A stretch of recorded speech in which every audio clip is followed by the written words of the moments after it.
Wednesday night. From the station that's on your side, this is News 12, NBC 26 at 11. Augusta seeing an uptick in gun violence. Last week, someone shot 24-year-old Yusani Yunusa in his car. A few weeks ago, someone shot and killed a 15-year-old Zaire person in a drive-by shooting. And then the end of March, someone shot 13-year-old Buddy Brown in the head, killing him as he was just trying to pick up a DoorDash delivery. And those are just 3 out of dozens of victims, but finding solutions takes action.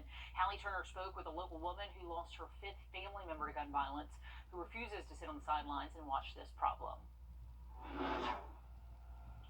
For the last 10 years, Sheriff Richard Roundtree says the victims and the ones pulling the trigger are getting younger and younger, which has become the breaking point for one activist.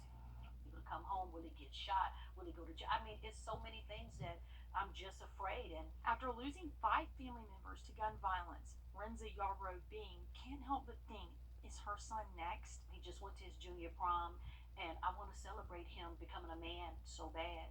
But I can't. It's like I'm afraid to even release him. Over the last year in Richmond County alone, there have been at least 44 homicides, almost all of them shootings. 70% of the victims were male. Everybody is not raised in a home that is structured. So you can't say it starts in the home. It starts in the community. These numbers are the driving force behind starting her nonprofit. The foundation is not totally based on gun violence. We're based on trade skills. We are revamping and looking at other things that we can offer them. Renza is preparing for her 2nd annual Guns Down Shoot for Success, connecting young people with jobs and resources other than guns. Something she is hoping will be more than just a once-a-year thing. We'll have speakers to come in. We'll have counselors, social workers, as well as a place where people can drop off weapons. No ties. Bring guns and ammunition in, and we won't ask you any questions. Just safely put it in the box. In pursuit of a better and safer Augusta. We just have to get out and speak to people and teach them, because when you know better, you do better. But if your whole family is doing the same thing that you're doing, you don't see anything wrong with it until it's too late. And Guns Down Shoot for Success is happening sometime in September. We'll keep you posted on the date and the time when it's firm. Okay, you can tell she's really passionate and really doing something about such a complicated problem. Thanks, Hallie. To other now, as we check with Coast Alert Chief Meteorologist. For you in just about 10 minutes. New at 11, Aiken County deputies had to use a stun gun on a Warrenville man before they could arrest him. They say he was holding a woman captive.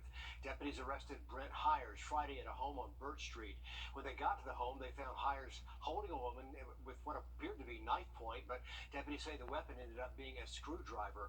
Hires was arrested and charged with kidnapping, murder, attempted murder, and assaulting an officer.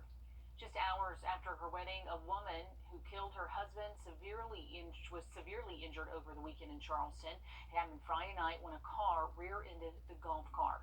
The bride, who's been identified as Samantha Miller, had just gotten married earlier that evening, and the owners of the golf cart were taking the newlyweds back to their rental house before they were hit.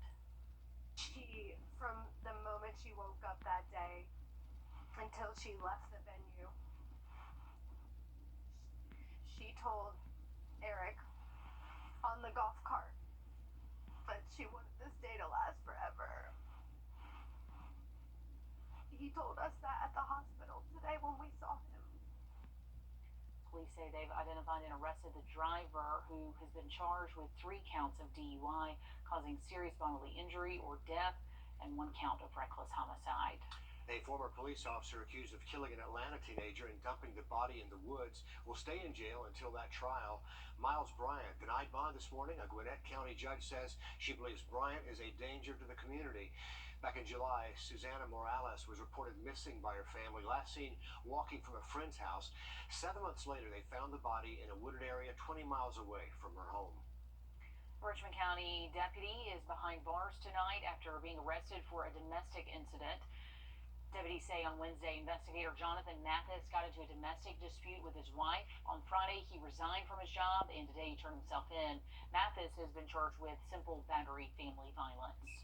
A new application aims to streamline the process of applying for a number of early childhood programs in South Carolina.